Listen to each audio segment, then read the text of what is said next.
भगवान बिरसा मुंडा की 150वीं जन्म जयंती है।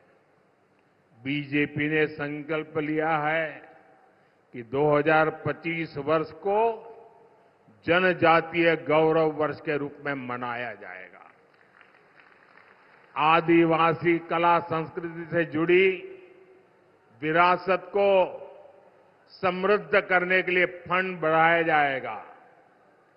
एससी, एसटी, ओबीसी के कल्याण से जुड़ी योजनाएं तेजी से जमीन पर उतरे, इसके लिए हर जिले में जो कमेटियां बनेगी, उन कमेटियों में एससी, एसटी या ओबीसी के कोई न कोई प्रतिनिधि उस कमेटी में रखे जाएंगे।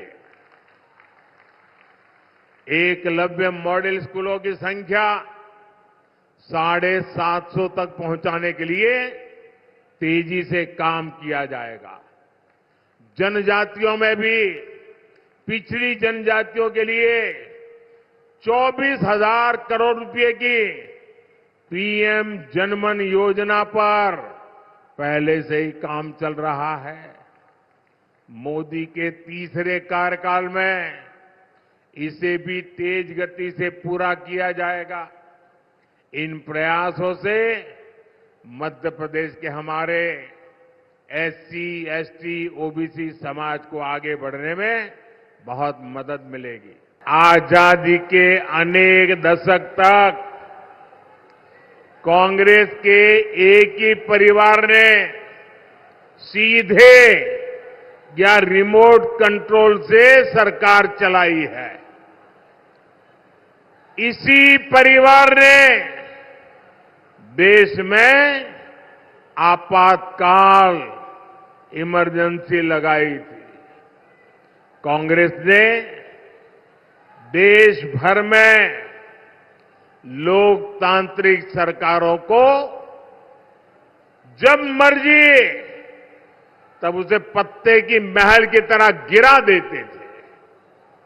कांग्रेस ने अपने हिसाब से इतिहास को तोड़ा मरोड़ा और मर्जी मुजब लिखवाया और खुद का ही महिमा मंडन करवाया। कांग्रेस की माने तो तब लोकतंत्र ठीक चल रहा था, फल फूल रहा था, ऐसे वो मार रहे गप्पे। लेकिन जैसे ही गरीब घर का बेटा प्रधानमंत्री बना तो कांग्रेस अफवाह फैलाने लगी कि मोदी आया है, संविधान और लोकतंत्र पे खतरा हो जाएगा। ये कांग्रेस वाले आपको पता नहीं है, ये बाबा साहब का संविधान है ना, उसके कारण तो मोदी यहां पहुंचा है।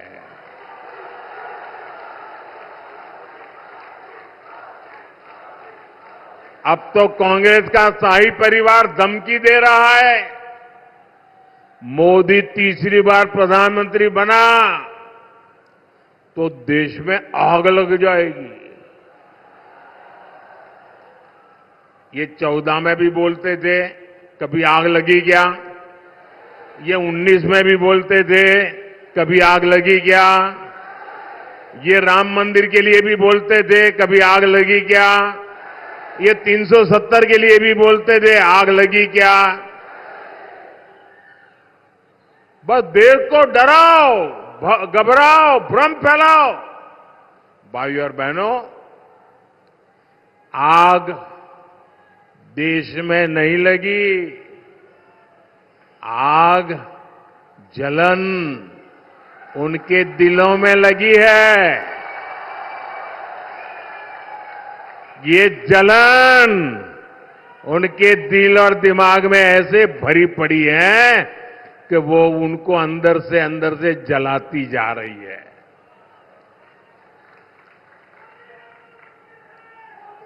और ये जलन भी मोदी के कारण नहीं है, ये जलन 140 करोड़ देशवासियों का मोदी के प्रति प्रेम के कारण है।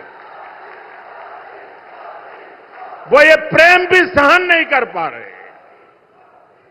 भाइयों बहनों, ये लोग 10 साल से सत्ता से बाहर है। 10 साल में ऐसे छटपटा रहे हैं जैसे उनका सब कुछ लूट गया, उनकी भावी पीढ़ियों का ही जैसे लूट गया। और कांग्रेस वाले अगर यही कारनामे करते रहेंगे ना, उनका तौर तरीका यही रहेगा, तो ये जलन उनको इतनी जला देगी कि देश आगे कभी मौका देने को तैयार नहीं होगा। और इसका कारण साफ है। आप दुनिया की स्थिति देख रहे हैं। युद्ध हो, अराजकता हो, अनिश्चितता की स्थिति, चारों तरफ एक धुंधला वातावरण बन गया है, आशंका का वातावरण बन गया है। हर कोई भय के साए में दुनिया में रह रहा है। कब क्या होगा, कौन सी मुसीबत आएगी, दुनिया थर-थर कांप रही है। ऐसी दुनिया के लिए एक मजबूत और शक्तिशाली भारत बहुत जरूरी है। भारत आज और अधिक मजबूत होना चाहिए कि नहीं होना चाहिए?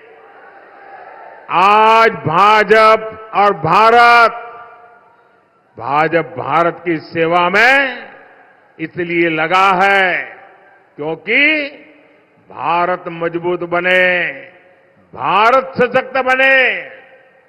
अब मुझे बताइए, ये काम क्या एक अस्थिर, कमजोर, भ्रष्ट, स्वार्थी नेताओं का इंडी गठबंधन मजबूती का काम कर सकता है क्या?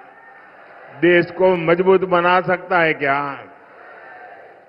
अरे जो पार्टी खुद को मजबूत नहीं बना सकती, वो देश को क्या मजबूत बनाएगी?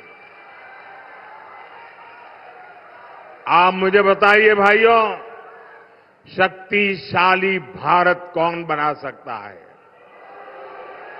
शक्तिशाली भारत कौन बना सकता है? मजबूत भारत कौन बना सकता है? सामर्थ्यवान भारत कौन बना सकता है? समृद्ध भारत कौन बना सकता है? शक्तिशाली भारत कौन बना सकता है? मैंने इतने सारे सवाल पूछे, मैं सोच रहा था आप लोग सही जवाब देंगे, लेकिन आपने तो हर बार गलत जवाब दे दिया। ये मोदी नहीं, ये आपका एक वोट कर सकता है, आपका वोट कर सकता है। आपके वोट की ताकत है जो देश को ताकतवर बनाएगी। आपके वोट की ताकत है जो देश को शक्तिशाली बनाएगी। आपने मुझे बहुत निकट से देखा है। दिन रात मैं क्या कर रहा हूं, क्यों कर रहा हूं, कैसे कर रहा हूं, किसके लिए कर, सब बराबर देखा है ना मुझे। लगातार आप देख रहे हैं ना। आपको विश्वास हो गया है कि मोदी का अपना कोई सपना नहीं है। मोदी के लिए तो आपका सपना ही ये मोदी का संकल्प है।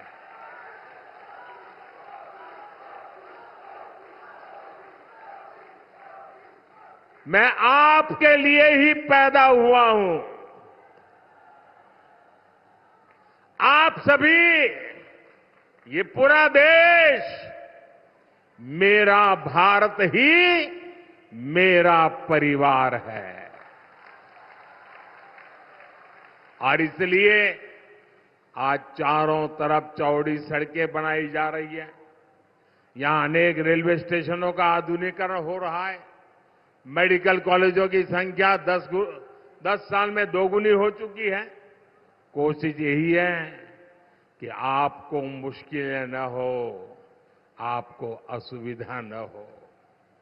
लेकिन मैं कहता हूं, आप लोग कहते हैं कि यार मोदी तो बहुत काम करता है, मोदी ने बहुत काम किया, ये किया, ये किया, ये किया, ये किया, सब बोलते हैं। ये भी बोलते हैं, आप भी बोलते हैं। लेकिन मोदी क्या बोलता है? मोदी कहता है इतना सारा किया है, लेकिन ये तो ट्रेलर है, ट्रेलर। अभी तो मुझे बहुत कुछ करना है, बहुत कुछ करना अभी बाकी है। देश को, मध्य प्रदेश को हमें और नई ऊंचाई पर ले जाना है। हम अन्नदाता को ऊर्जादाता और उर्वरक दाता दोनों बनाना चाहते हैं। बिजली का बिल 0 हो, इतना ही नहीं, बिजली से कमाई भी हो आपको। इसके लिए पीएम सूर्य घर मुफ्त बिजली योजना हम आपके घर घर पहुंचाने के लिए काम करना चाहते हैं। सौर ऊर्जा, जैविक खाद और इथेनॉल उत्पादन में एमपी के होशंगाबाद के किसान भी नंबर 1 पर पहुंचे, इसके लिए हम काम करने वाले हैं। दालों में आत्मनिर्भरता और मोटे अनाज यानी श्री अन्न को दुनिया को बाजारों तक पहुंचाना, ये मोदी की प्राथमिकता है। मैं मोहन जी और उनकी सरकार की भी प्रशंसा करूंगा। वो ईमानदारी से यहां आपको दी हुई गारंटियां पूरा करने में जुटे हैं। साथियों, आज देश के इतिहास का बहुत बड़ा दिन है। आज संविधान निर्माता बाबा साहब आम्बेडकर की जन्म जयंती है। उनकी जन्मस्थली महू यहां से ज्यादा दूर नहीं है। महू में उनका घर हो या देश विदेश में वे जहां भी रहे, उन स्थानों पर और उन स्थानों को पंच तीर्थ के रूप में विकसित करने का सौभाग्य भाजपा सरकार को मिला है।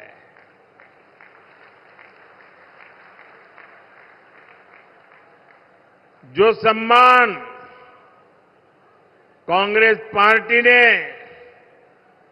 उनको कभी नहीं दिया, वो सम्मान करने का सौभाग्य हमें मिला है। और कांग्रेस जैसी पार्टियों ने हमेशा बाबा साहब को अपमानित करने का ही काम किया है। बाबा साहब ने जो संविधान बनाया है, उसके कारण ही आज गरीब मां का ये बेटा मोदी आपसे तीसरी बार सेवा का आशीर्वाद मांग रहा है।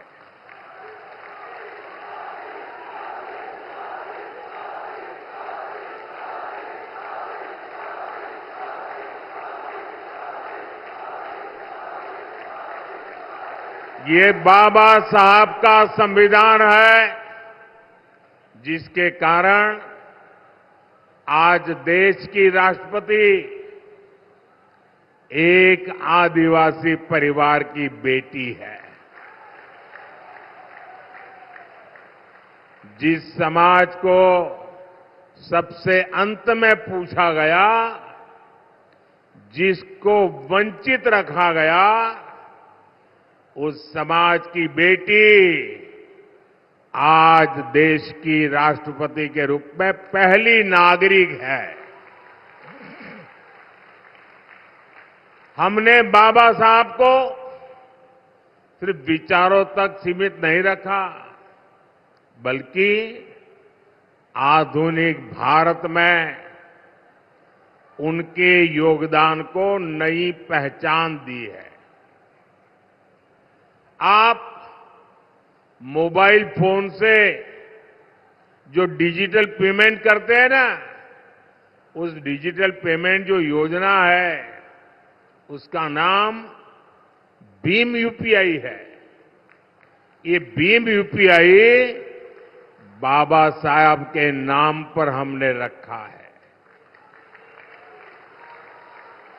भाइयों और बहनों, मोदी की गारंटी वहां से शुरू होती है।